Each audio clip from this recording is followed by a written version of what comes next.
Yo, this is what's really going down. So, we got 4 categories of tees. We got personal tees, we got rap tees, we got 80s tees, and we have miscellaneous. But in that miscellaneous, there's a lot of metal tees, rare promos, comic book shit, etc. Let's get into it. First stack of tees, personal. These are all 2XL and fit me well, including the corn that I'm wearing. First one, I'm from the government, I'm here to help. 2001 Megadeth promo. Another 2001 banger, the Aerosmith Sorayama. Got this from the homies at Full Court. Another super banger. We've been hanging and banging, brother. 98 Hulk Hogan, Hollywood Hogan, NWOT. I already know what this one is. There is no escape. 98 Mankind. This tee that's coming up right now, I actually got from Ron English's warehouse back in 2019. Beautiful 2XL. Korn was my favorite band growing up. Great album. That was with Coming Undone and Twisted Transistor. And this beautiful 1997 Halloween Horror Nights. I survived Halloween Horror Nights. That's the personal tees that fit me well. Next category, I passionately collect these 80s t-shirts. So all of these are original prints. Some of them go back as far as like 77. None of them go past 1989. These are all very rare, museum level, Hard Rock Casino, Rock and Roll Hall of Fame, important shirts. Let's do it. First one, 1985 Iron Maiden with Twisted Sister on the back. 86 Black Sabbath with Tony Iommi and the rabid dog on the back. 1980 Van Halen. 1982 Pink Floyd The Wall promo. Very gnarly Alice Cooper. One of my favorite shirts right here. The 80s Monster Mash, Texas Chainsaw Massacre. Very rare. So I'm doing this whole video because I have to start selling some of these shirts. And I really wanted to document it first. Cheap Trick from 1980. Thank you on the back. Megadeth from, I believe, 87. This one's super gnarly. Beautiful Ozzy, bro. 1988. I grew up listening to a lot of that music with my dad. My dad was a big West Coast hip hop fan and a big metalhead. I'm also from Tampa, so a lot of big metal bands are from there. This is rumored to be the first run of Metallica shirts. That's why the font is different. Man, this is I'm gonna say this is my favorite shirt a lot during this video, so don't hate on me. But this is one of my favorite shirts. Ozzy on the front, Motley Crue on the back. This is the tour that they reference in the movie The Dirt, where Ozzy's like snorting fire ants and shit. Another beautiful Megadeth. This one's so great, the ink is like rock hard. I love when they're super fucking dried out. Beautiful 1980, I believe 7 Metallica, maybe 86. This one's super gnarly. God don't like it. 87 Danzig, 1982 Ozzy Osbourne US tour. Beautiful 1977 up to 1980 Ramones. One of my favorite 80s tees. Like I said, we don't say that a lot. This Guns N' Roses with the bullets going through the skull. So crispy. We'll use that for wardrobe in a movie or a music video one day. Another awesome Megadeth. And for those who don't know, the lead singer of Megadeth actually used to play guitar for Metallica, and then they kicked him out of the band for alcoholism. 1987 Blood Feast. 1988 Metallica 1. Dirty, Rotten, Filthy, Stinky Rich. Homie got money hair and money blunt. Rolex. 1980s Dead Kennedys, printed by Fifth Column, hand-printed shirt. 1987 Prom by Sean Taggart. Just a few more, thank goodness. Quiet Riot, 1984, live in concert, bootleg. Which a bootleg, guys, if you don't know, just means it wasn't released by the actual company and that it was probably made by a fan and sold in the parking lot. It's paper-thin Metallica. It's pretty crazy. Another one of my favorite 80s tees, the Dead Kennedys. The one Supreme ripped so many times. 1981 Motorhead. 1988 Metallica. Gotta love those puss head designs. They're always going to be classic. E7. If this was an 84 or an 85, it would never be for sale. One of the earlier variants. You have the beautiful 1980 won Rolling Stones with Prince as one of the tour openers. And they actually kicked him off of that tour because he wasn't selling any tickets. It was one of his first runs in the music industry. Check that out on Google. This beautiful 87 bootleg for And Justice for All Metallica. An awesome 1986 Master of Puppets with, of course, the track list on the back. Sick Iron Maiden. Seventh son of a seventh son. This Van Halen from 1981, also paper thin, can see right through it, read a book right through it. 1984 Van Halen with the baby smoking a cigarette. Classic guitar on the back. Scorpions, 1984 tour with the forks in the eyes. I had this in a few earlier 2000s versions. And the band on the back. 1987, 88, And Justice for All, tour dates on the back.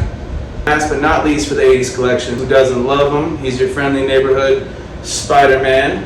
And this is when they first came up with the symbiote suit idea. This shirt's from 1985, a year before Todd McFarlane came around and Venom was introduced. Alright, so that was the 80s t-shirts. Thanks for digging that out with me. Now we're going to go into the rap tees. Let's do the rap tees right now, and then we can end with all the sentimental tees that are just cool to me. Holy shit, guys. So, I don't really do this. I don't do videos and back and forth. I took a solid 20-minute break. I went through all those 80s tees and I was like, what the fuck? This is so stupid. I shouldn't be doing this. I was gonna delete the video. But, you hit that little vape pen. Not vape. Good vape. You know the difference? Alright, so look. And I'm feeling much better. And we already did 2 categories, so I'm halfway through. And the next 2 categories I'm really excited to do. They're my favorite shirts I own. I've said that a lot in this video, keep them count. Alright, we're gonna do the rap tees, ladies and gentlemen. And although my rap tee collection is not as big as my 80s tees, it's not even as big as my personal tees. It's probably the smallest category of shirts I own. They're mighty. They're small, but they are mighty. Mind you something? Okay, so listen. Let's get right into this. Pause. Alright, you're probably wondering, why is there a Pearl Jam shirt on top of the rap tee pop? Because this Pearl Jam and this Tupac both belonged to Mr. Travis the Flame Scott himself. Don't ask me how I got them. Long story short, they fell off a truck, into another truck, and then fell into my truck. Pause. That sounded horrible. Long story short, that ended up with me after a few other people tussled with. There was a bunch of other cool stuff involved in the lot. Virgil designed a suitcase and sampled Travis Scott Jordans and all types of random shit. But all I was concerned with was the t-shirts because that's what I do. So here it is, the Pearl Jam shoot. This shirt's extremely rare even without it belonging to Travis Scott. I've only seen it in black ever sell. And I never see the white one pop up ever. This was also Travis Scott's Tupac. So there was a third shirt as well. It was another Pearl Jam, which I sold to a friend for higher than market price because it was Travis's. And I didn't want to let it go, but it was such a common Pearl Jam that I was okay with letting it go. All 3 of the shirts have the same exact measurements from pit to pit, top to bottom, and even sleeve width. So all 3 of them were tailored for Travis. There is a video of him wearing this too, but it's kind of hard to find, but I did see it on YouTube. Here's another Pac. This is one I like to wear. Super sick. As you see, he's watching porn. Kind of dirty. We like it like that. Which this is great though because the Thug Life hit, that's pretty rare for a Pac tee that's actually vintage. That whole... Back when his shirts were being made, they always said stuff like "Picture Me Rolling" and "All Eyes on Me." But after death is when people really started rolling with the Thug Life shit on shirts. So this one's pretty dope to see in a 90s version. Here's a obscure one. R. Kelly, Salt and Pepper. I don't see nothing wrong with a little bump and grind. 90s promo. Super rare. This was actually sold to my little homie from a crackhead who walked into a store. He sold it for $5 or some shit, $20 or some shit. Here's another rap tee. A lot of people probably wouldn't consider this a rap tee because they don't consider ICP in that category yet. But they are rappers. And this shirt is even gang related with the pitchforks going up and the pitchforks going down. Insane Clown Posse was Insane Gangster Disciples, and not a lot of people know that. So that's a rap tee in my hood, bro. So we have this unbelievably faded out America's Most Wanted Ice Cube tee. So crazy. The shirt's supposed to be pitch black, and when it's black, the halftone shows Ice Cube's face very well. Here is Ice Cube's band promo. His band was called the Lynch Mob, and their shit was called Street Knowledge, like their record label. It's also America's Most Wanted promo, just like the shirt from before. This is one of my favorite rap tees. It fits me well. Now that I'm doing this video and I'm going through everything, this will be in the personal tees. Look at Lil Jon, David Banner, and Bone Crusher reclaiming the rebel flag. I remember as a kid when they started doing that, there was like this big push of Dirty South rappers that, dude, some of them had it tatted on them and shit. I remember. And not a lot of people know, but that's what followed a lot of the rappers wearing like NASCAR shit, those racing NASCAR jackets, and camo shit. That was like the South reclaiming and like doing their own like fashion statement kind of thing. It's a weird like topic of discussion. I'm by myself talking to a camera, so it's kind of hard to get deep on it. But trust me when I tell you that this was a very gangster fucking time for early 2000s hip hop, man. This was a really fucking dope time, man. This is when the South was still trying to get on. This is before all your standard Atlanta rappers, man. I love that era. So anyway, Ice Cube, today was a good day. Super rare. Another beautiful Ice Cube. I got all three of my Ice Cube shirts from the same guy out here, good homie. The Predator. Very dope. Awesome NWA promo, Just Don't Bite It, back hit. Snoop Dogg, The Game, When the West Was One tour. I remember this when I was a kid. I remember all that crazy shit, all the Code Red, Code Blue songs when the Crips and the Bloods were like tying their flags. Same as that era as like that Little John shirt with the rebel flag. This is the same year, bro, like the same era, man. Hip hop was so gangster when I was a kid, man. There was rappers doing shit that changed history when that shit was still really gangster, bro. When I was a kid and being influenced by that, when hip hop was shaping my worldview, when that shit existed, coolest shit ever, bro. But here's the last rap tee, and this is also a really great one because right when Pac died, all the clothing manufacturers tried to get real heavy on producing his shit to make money, and his mom put a stop to that. Afeni Shakur put a stop to that, and she took over the licensing shit for herself. So this is actually dated to her. It says 97 Afeni Shakur, but there's a whole bunch of stuff from 96 that like Winterland put out right when he died, trying to make a bunch of money.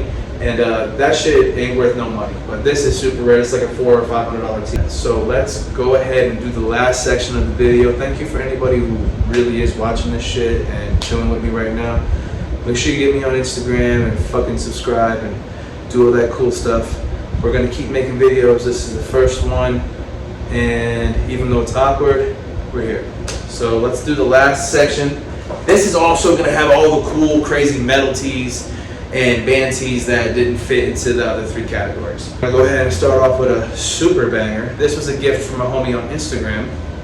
We got the Flaming Lips. Now the cool thing about this one isn't just that it's one of those classic Flaming Lips tees that be worth like $1,200. This is also a False Perception, which is a screen printer like me, and he used to print primarily on vintage band tees, and he would turn them inside out and print his own design on the inside. This is one of the first ones he did. When I got it and put it on Instagram, he said he'd love to reacquire it, but it was a gift from somebody, so I gotta hold on to it respectfully. I'm gonna try this on after the video. If it fits me, it's not for sale. If it doesn't fit me well, this will be on Instagram in a couple days for purchase.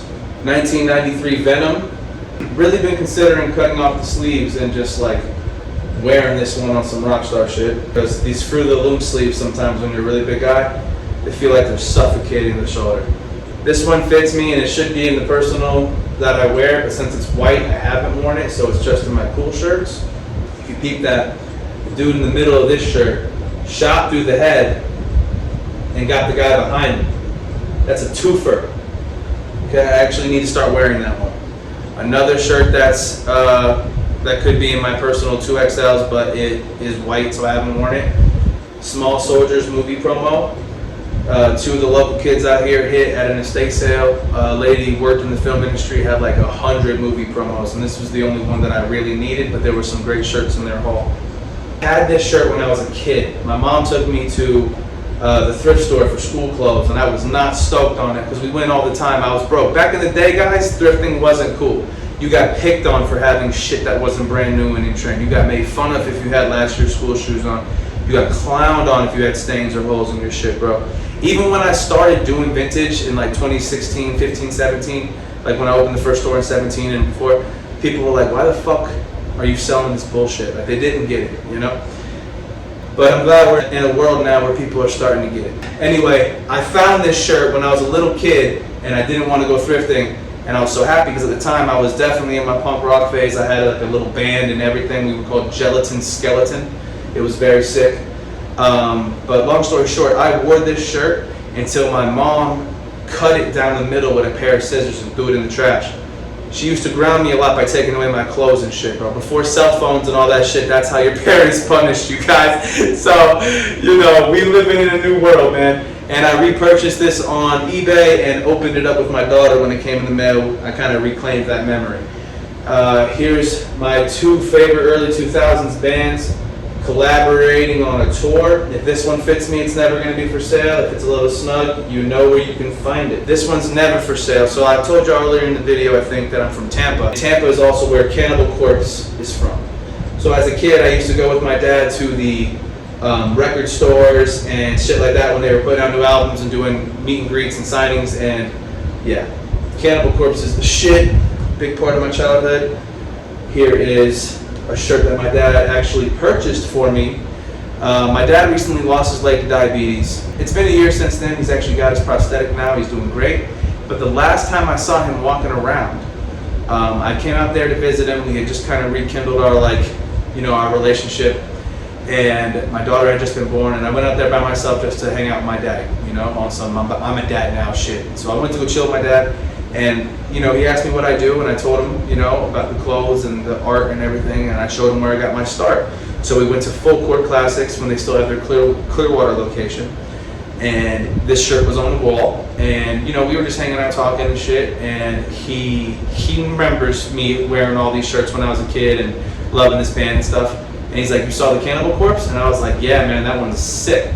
And he goes, oh, is it your size? I'm like, yeah, it's my size. And he goes, all right. And he said, well, take it. And the homie Blake pulled it off the wall. And I was like, I remember tearing up when my dad walked outside to smoke a cigarette and I was talking to Blake. I was like, that's so fucking cool of him, bro. He ain't had to do that. And I put it right on. Like, I wore it out. We went to IHOP and took this picture. And that was the last time I ever saw my dad walking on two legs. And it's kind of crazy because look at this dude. He's got his fucking legs ripped off. It's kind of some weird shit, but we don't look at it like that. Another fucked up shirt. Like I said, my miscellaneous shirts are kind of crazy. I told y'all that, I wasn't lying. We have the In Loving Memory of those who lost their lives in Columbine, with all of the deceased's names on the back. This shirt typically sells on eBay for a really high price. I live here in Denver, Colorado. I have friends who went to Columbine High School. I got it just in general. Dude, I probably didn't even pay anything for it. It's like a normal shirt here. But weirdos on the internet pay a lot of money for it. And me just being conscious of that, when I saw it, I just acquired it and just kept it. Here is Jerky Boys, super sick movie. These dudes used to do like prank phone calls and do all types of funny shit. They're on the ICP album, what's it called? The Amazing Jekyll Brothers. They do the audio throughout the whole thing, and they're in the ICP movie, Big Money Hustlers. They're a great comedy influence to me. And here's another comedy influence. For those who don't know, I practice stand-up and write jokes and shit like that as well. I love media, bro. Pop culture shit is my thing. I do everything inside of it. George Carlin, the best stand-up comedian of all time. Rest in peace. Another amazing metal tee. I'm going to try this one on. If it fits, it's never for sale. If it's a little snug, you know where you can find it. This is a 70s Ronald McDonald House abused children and women's shelter promo shirt for the city of Denver. The crazy thing about this is when I was a kid, me and my mom and my little sister and little brother actually lived in one of these homes for a little while. And I plan to use that little logo right there, maybe for some stickers or rework it for a glass casket shirt. but I found this one day when I was thrifting, and it's from the year my mom was born. So it's super trippy, something you just gotta keep, right? Another shirt that came directly from Ron English's house, his personal shirt. First Korn shirt that went into production. I had this shirt in both dead stock condition and Beyond Thrash. Even if this one doesn't fit, I'll probably just keep it forever. I love Korn so much. Jonathan Davis, all those dudes are like my heroes. So now we got this 1995 Malevolent Creation, a sick metal tee, but the back is where it's at on this one, with the Charles Manson hit. That one's really rare. Usually you see that shirt with like tour dates on the back. That one's like a band version. All right, we got this 90s Comatose shirt. This is one of those shirts that you don't really know about. You wonder what the fuck it is. It's just awesome. You got the skull with the toast popping out. You got the comic strip on the back. I'm sure I can do some research and find out what this is. But this was just one of those shirts that when I saw it, I had to have it. Even if this don't fit me, this is one that I'll keep for wardrobe or you know, whatever. Now that we did the whole t-shirt collection, let me show you guys real quick some of the ones that are on the rack so you know what we sell and stuff like that. But don't forget that about 30 to 40% of these shirts are going to be for sale now. So I'm going to show you some that are here, but also you can get a bunch of the ones you just saw. They'll be on the rack. So let's check them out. Cradle of Filth. We got Ozzy, Cuban Links, we got 80s Anthrax, we have fucking Soulja Boy, Taz with the bootleg bait, we got CKY, we got fucking Ozzy, we got, you know, we got all that good shit, guys. We have fucking Megadeth. Alright, so don't forget, we have all types of inventory, cool shirts available on Instagram. I'll put them on eBay and Grails and my website very soon. I've been super slow with it. But you know, we're doing everything one step at a time right now. Now I gotta go ahead and go through all these shirts, delegate the ones that are never for sale,